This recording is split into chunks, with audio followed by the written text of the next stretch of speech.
আপনিও কি এই ধরনের প্লাস্টিকের বোতলে পানি খান? আপনার বাচ্চাকে কি প্লাস্টিকের টিফিন বক্সে খাবার দেন? বাজার থেকে খাদ্যদ্রব্য আনার সময় কি এই ধরনের পলি বা পলিথিন ইউজ করেন? প্লাস্টিকের কাটিং বোর্ডে সবজি বা মাংস কাটেন? প্লাস্টিকের কেটলি বা চায়ের কাপ ব্যবহার করেন? তাহলে এই ভিডিওটি আপনার জন্যই, কারণ আপনার শরীরে থাকতে পারে মাইক্রোপ্লাস্টিক। হয়তো আপনিও প্রতিদিন আপনার অজান্তেই ধীরে ধীরে এই মাইক্রোপ্লাস্টিক খেয়ে যাচ্ছেন। কিন্তু এই মাইক্রোপ্লাস্টিকটা আসলে কি?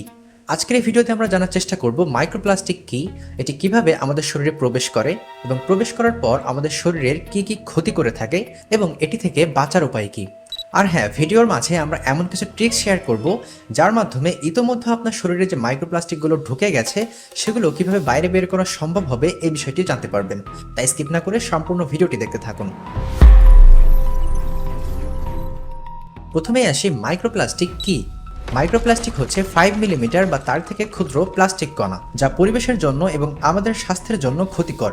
শরীরে মাইক্রোপ্লাস্টিক প্রবেশ করলে কোষের ক্ষতি সাধন করে, পাশাপাশি রোগ প্রতিরোধ ক্ষমতা হ্রাস পায় এবং হরমোনেরও সমস্যা হতে পারে।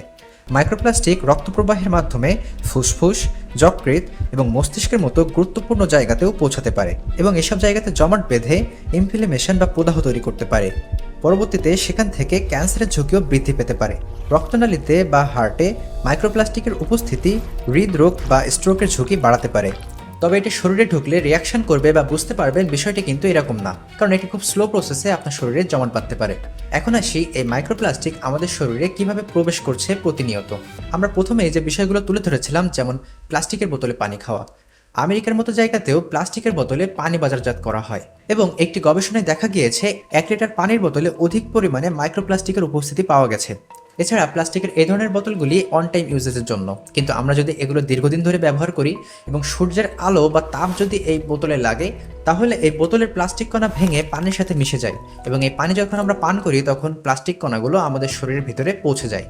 তবে শুধু এই প্লাস্টিকের বোতল না, বরং প্লাস্টিকের যে কোনো পাত্রে যদি আমরা গরম কোনো খাবার দাবার রাখি, তখন তাপে সেই প্লাস্টিক কণা ভেঙে গিয়ে খাবারের সাথে মিশে যেতে পারে।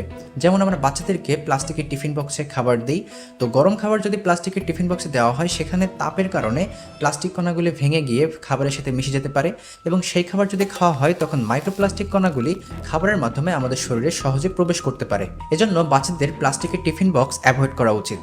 এছাড়াও আমরা ছোট বাচ্চাদেরকে প্লাস্টিকের ফিডারে অনেক সময় গরম দুধ দিয়ে থাকি, তো এই গরম দুধের কারণে এই প্লাস্টিকের ফিডারের কিন্তু ক্ষুদ্র কণা দুধের সাথে মিশে যেতে পারে এবং এটি ছোট বাচ্চার শরীরেও চলে যেতে পারে, তাই এদিকেও আপনারা একটু খেয়াল রাখতে পারেন। আমরা প্লাস্টিকের কেটলিতে দীর্ঘদিন ধরে চা তৈরি করে থাকি, তবে আপনি কি জানেন এই কেটলি থেকেই মাইক্রোপ্লাস্টিক চায়ের সাথে মিশে যেতে পারে এবং আপনি যখন এই চা পান করেন তখন মাইক্রোপ্লাস্টিকগুলো চায়ের মাধ্যমে আপনার শরীরে প্রবেশ করতে পারে। এছাড়াও আমরা চায়ের কাপ হিসেবে যদি প্লাস্টিকের কাপ ব্যবহার করে থাকি, সেক্ষেত্রেও গরম চায়ের কারণে মাইক্রোপ্লাস্টিক চায়ের মাধ্যমে ছড়াতে পারে। তাই আমাদের উচিত স্টিল, সিরামিক বা কাচের পাত্র ইউজ করা এবং প্লাস্টিককে অ্যাভয়েড করা। এছাড়া গরম যে কোনো খাবার প্লাস্টিকের পাত্রে না রেখে বরং স্টিল, কাচ বা সিরামিকের পাত্রে রাখা সবথেকে বেশি নিরাপদ। আমরা বাজার থেকে অনেক সময় পলি বা পলিথিন দিয়ে অনেক খাদ্যদ্রব্য নিয়ে আসি, কিন্তু এই পলিথিন এতটাই হালকা প্লাস্টিক যে এখানে সামান্যতম ঘষাতেও মাইক্রোপ্লাস্টিকের উৎপত্তি হতে পারে। তাই কোনো খাদ্যদ্রব্য আনার সময় এই বিষয়টিও খেয়াল রাখতে পারেন। এছাড়া সিনথেটিক বা পলিস্টার টাইপের যে কাপড়গুলো আমরা ব্যবহার করে থাকি, এইসব কাপড়ও আমাদের কম ব্যবহার করা উচিত, কারণ এগুলো যখন পরিষ্কার করা হয় তখন এসব কাপড় থেকে প্লাস্টিক ফাইবার আমাদের খাদ্যচক্রে চলে আসতে পারে এবং সেখান থেকেও আমাদের শরীরে মাইক্রোপ্লাস্টিক ঢুকে যেতে পারে। তাছাড়া বাতাসের মাধ্যমেও কিন্তু অনেক সময় মাইক্রোপ্লাস্টিক আমাদের শরীরে প্রবেশ করতে পারে। সামুদ্রিক মাছ এবং সামুদ্রিক লবণ কম পরিমাণে খাওয়া উচিত, কারণ আমরা জানি বর্তমান বিশ্বে 9% প্লাস্টিক রিসাইকেল করা হয়, বাকি 91% প্লাস্টিক ল্যান্ডফিলে জমা হয় বা পরিবেশে ছড়িয়ে পড়ে এবং সেখান থেকে একটি বড় অংশ সমুদ্রে গিয়ে সমুদ্রের রোদ, ঢেউ এবং লবণাক্ত পানির প্রভাবে বড় প্লাস্টিক ধীরে ধীরে ভেঙে মাইক্রোপ্লাস্টিকে পরিণত হচ্ছে এবং সেখান থেকে সামুদ্রিক মাছের মাধ্যমে আমাদের শরীরে প্রবেশ করছে। আমরা কিছুদিন ধরে নিউজ চ্যানেল দেখতে পাচ্ছি যে টুথপেস্টে মাইক্রোপ্লাস্টিকের উপস্থিতি পাওয়া গেছে এবং এটি নিয়ে আমরা অনেকে আতঙ্কে আছি। কিন্তু শুধু টুথপেস্ট নয়, বরং আমাদের দৈনন্দিন জীবনের অনেক কিছুর সাথেই মাইক্রোপ্লাস্টিক সম্পর্কিত। তবে বলে রাখা ভালো, মাইক্রোপ্লাস্টিককে কখনো পুরোপুরি এড়িয়ে যাওয়া সম্ভব নয়।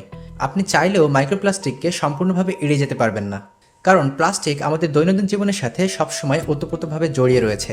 তবে চেষ্টা করলে আপনার ছোট ছোট অভ্যাস পরিবর্তনের মাধ্যমে প্লাস্টিকের ব্যবহার কমাতে পারেন এবং প্লাস্টিকের ব্যবহার কমানোর ফলে মাইক্রোপ্লাস্টিক থেকে অনেকটাই দূরে থাকতে পারবেন।